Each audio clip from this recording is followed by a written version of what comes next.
ছাদে রেস্তোরাঁ বন্ধ সিদ্ধান্ত পুরসভাকে ফের বিবেচনার নির্দেশ দিয়েছে কোর্ট। ছাদে রেস্তোরাঁ বন্ধের নির্দেশ যে দেওয়া হয়েছিল সেটা বিবেচনা করার নির্দেশ দেওয়া হয়েছে। নথি যাচাই করতে হবে পুরসভাকে। বউবাজার ও শেক্সপিয়ার সরণির 2 রেস্তোরাঁ বন্ধ রাখতে হবে এমন নির্দেশও দিয়েছে কলকাতা হাইকোর্ট।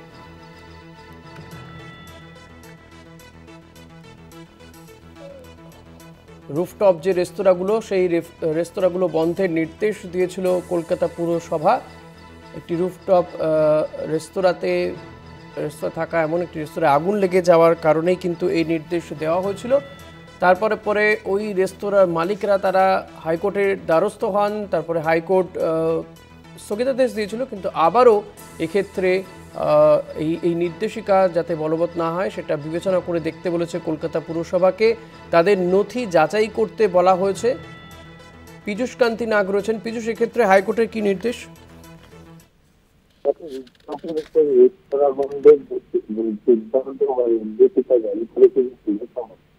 এই সিদ্ধান্তের পুনরায় বিবেচনার নির্দেশ দিল কলকাতা হাইকোর্ট।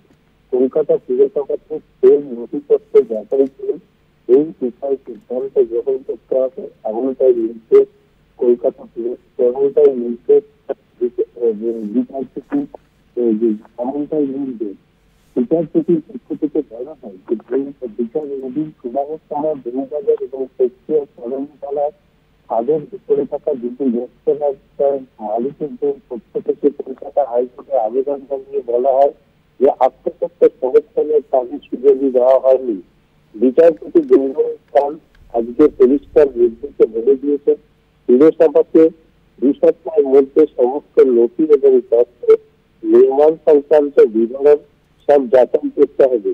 পাশাপাশি যদি কোনো বেআইনি নির্মাণের প্রমাণ মেলে তাহলে আবেদনকারীকে এবং এই ব্যবসায়ীদের শুনানির জন্য সুযোগ দিতে হবে।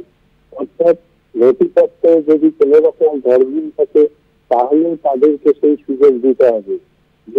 তাদের আত্মপক্ষে সমর্থনের পরই কলকাতা পুরসভা সে বিষয়ে সিদ্ধান্ত গ্রহণ করতে পারবে।